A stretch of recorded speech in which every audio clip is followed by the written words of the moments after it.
तक की बात नहीं है। पैसा जहां से बचे वहां से बचाएं। लेकिन दोस्तों, मुझे आज इस सिस्टम में 15 महीने के बाद समझ में आया कि पर्ल वाइन की वेबसाइट पे एक नोटिफिकेशन चलता है और उसके अंदर लिखा हुआ है कि आप अपनी पेमेंट के, आप अपने पैसों के खुद जिम्मेदार हैं, सिस्टम जिम्मेदार नहीं है। आज मुझे यह बात समझ में आती है कि सिस्टम किस बात के लिए बोलता है कि आप अपने पैसों के खुद जिम्मेदार हैं। आज मुझे ये बात समझ में आती है। जितने भी लोग लाइफ में एक्सीडेंट नहीं करना चाहते हैं अपनी लाइफ में, तो आज जो बात मैं आपके सामने ओपन करने जा रहा हूं, और इससे अगर आप सबक ले सकते हो तो ले लेना, नहीं ले सकते हैं कोई बात नहीं। मैं आपको अपना भाई बहन समझकर ये इंफॉर्मेशन शेयर कर रहा हूं। दोस्तों, कुछ दिन पहले की बात है, अच्छा खासा काम चल रहा, कोई दिक्कत नहीं। कुछ दिन पहले की बात है, एक व्यक्ति जिसका नाम है मोहम्मद फियाजुद्दीन, जो रहता है चेन्नई के अंदर, उसने मुझे ट्रैक करना शुरू किया। दोस्तों, मैं लास्ट टाइम यहाँ पे जरूर बताना चाहूंगा कि पर्ल वाइन इंटरनेशनल में, देखिए मैंने आपको पहले ही बोला कि इस सिस्टम में वर्क करने के लिए हर व्यक्ति को डीपी की आवश्यकता होती है, लेकिन कोई भी व्यक्ति ये बात बताने से बिल्कुल घबराता है कि वो डीपी कहां से ले रहा है।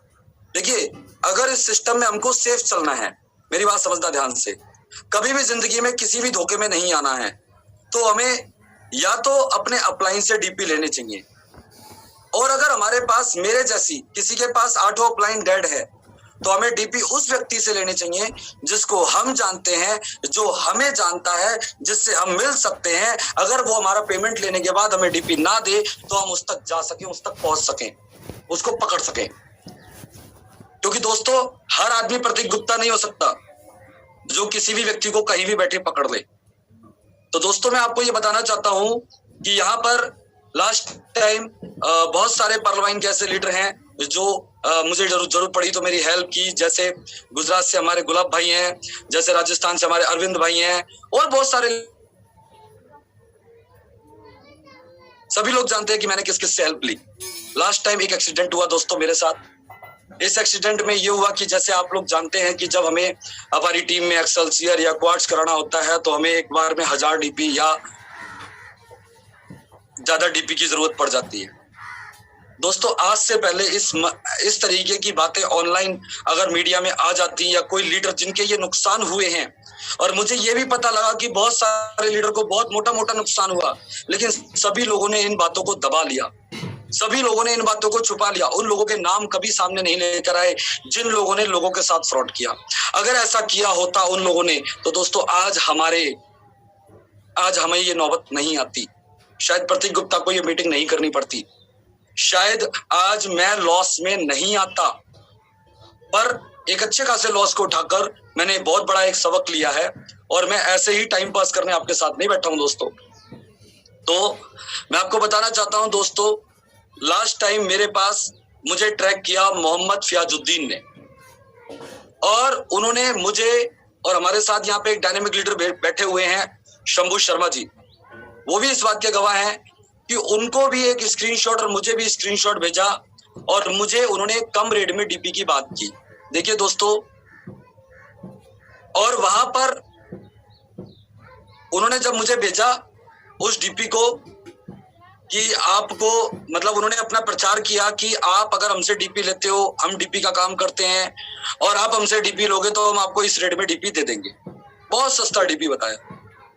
मेरे मन में दोस्तों वो लालच आ गया। मैं आपको अपनी गलती स्वीकार कर रहा हूं, लेकिन आपको आगाह कर रहा हूं कि आप ऐसी गलती मत करना। मेरे मन में दोस्तों एक लालच आ गया, और मैंने वहां ट्राई करना शुरू किया। मैं बहुत शॉर्टकट में आपको बताना चाहता हूं दोस्तों, और ये घटना कैसे घटी। यहां पर मेरे साथ मेरे दोस्त हैं यहाँ पे अरविंद जी, डोंट माइंड, अगर आपकी इजाजत हो तो मैं वो बात प्रोसेस के रूप में बताना चाहता हूं।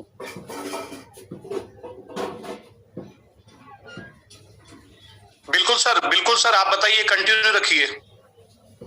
Thank you. तो दोस्तों, मैं आपको बताना चाहता हूं, बात ये हुई कि लास्ट टाइम हम लोग, सभी लोग किसी ना किसी से डीपी का लेन देन करते ही हैं। अब मैं भी आगे देता हूं, ऊपर से लेता हूं, नीचे से पेमेंट आती है, ऊपर भेजता हूं, सब लोग ये काम करते हैं 1 पैसे 2 पैसे कमाने के लिए। लेकिन ये इसी चक्कर में आज हमारे परलवाइन का बिजनेस भी फ्लॉप हो गया है, क्योंकि सारे लीडर क्या करने लग गए हैं, डीपी का काम। कोई नेटवर्किंग नहीं कर रहा, कोई टीम नहीं बना रहा, कोई डायरेक्ट नहीं कर रहा, सबको क्या करना है, डीपी बेचना है। आज उसी का ये नतीजा है। तो मैं आप लोगों से हाथ जोड़ के रिक्वेस्ट करूंगा दोस्तों कि आप मेरी बात को समझने की कोशिश करना। कुछ दिनों पहले मुझे अरविंद भाई मिले, अरविंद भाई से मेरी बातचीत हुई। अरविंद भाई ने, मैंने कहा कि साहब आप मुझे डीपी दे दोगे? इन्होंने कहा दे दूंगा। तो मैंने कहा साहब ठीक है, आप मुझे दे दिया करो। हमारी बात बन गई, हमने इनसे डीपी लेना शुरू कर दिया। 4-5 ऑप्शन मैंने अपने पास हमेशा रखे कि मान लीजिए कभी अरविंद भाई ना दें तो कभी किसी और से ले ले, कभी किसी और से ले ले, कभी किसी और से ले ले। लेकिन दोस्तों अचानक से क्या हुआ कि एक दिन एक एक्सीडेंट हुआ कि मेरी पेमेंट एक अरविंद भाई के माध्यम से आगे अकाउंट में गई और वहां से अरविंद भाई को डीपी आना था जो उन्होंने मुझे देना था, पर वो डीपी अरविंद भाई के पास नहीं आया। और अचानक से जितनी देर में सर रोकते लोगों को, इन्होंने रोका कि सभी लोग होल्ड कर दें, कोई भी बंदा इस अकाउंट में पेमेंट ना डाले। लेकिन उससे पहले कई लोगों की पेमेंट वहां जा चुकी थी। अब ऐसे में जवाबदेह बन गए अरविंद भाई। अब अरविंद भाई को कॉल पे कॉल जाने लगी, क्योंकि डीपी एक ऐसी चीज है जो लोगों को पेमेंट डालते सेकंडों में चाहिए।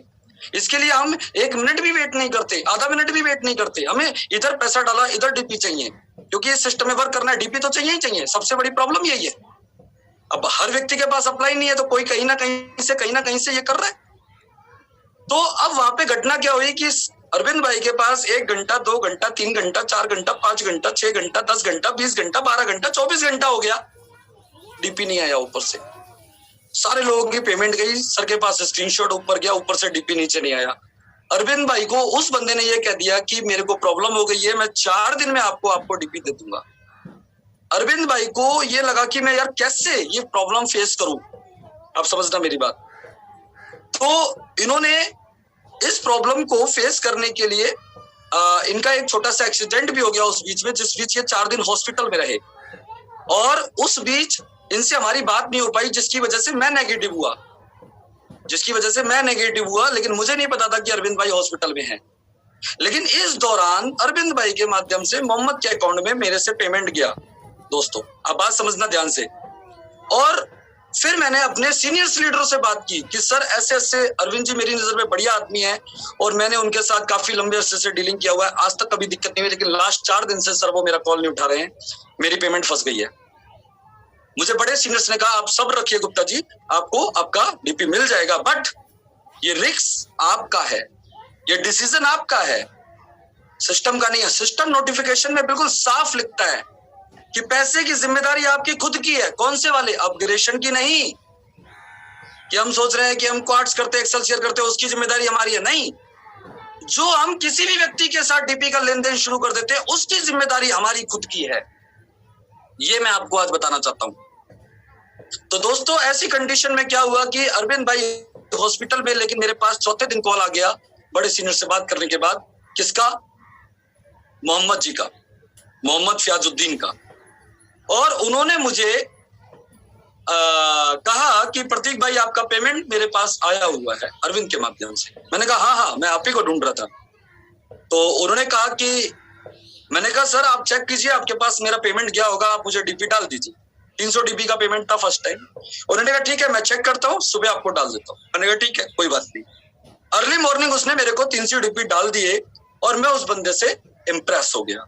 रीजन कि अरविंद भाई हॉस्पिटल में थे, मुझे ये बात पता नहीं थी, 4 दिन से इनसे बात नहीं हुई, जिसकी वजह से मैं इनके प्रति थोड़ा नेगेटिव हुआ।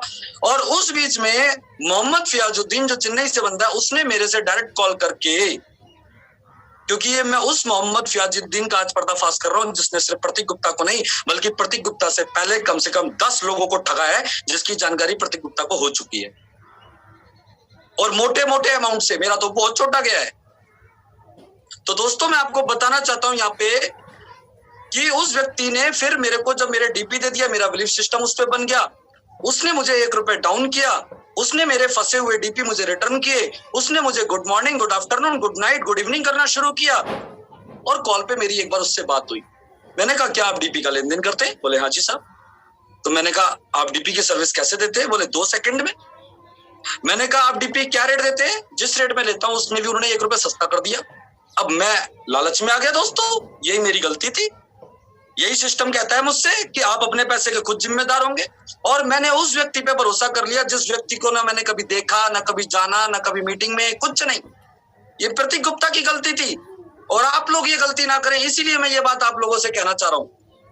इस चीज को आप समझिएगा।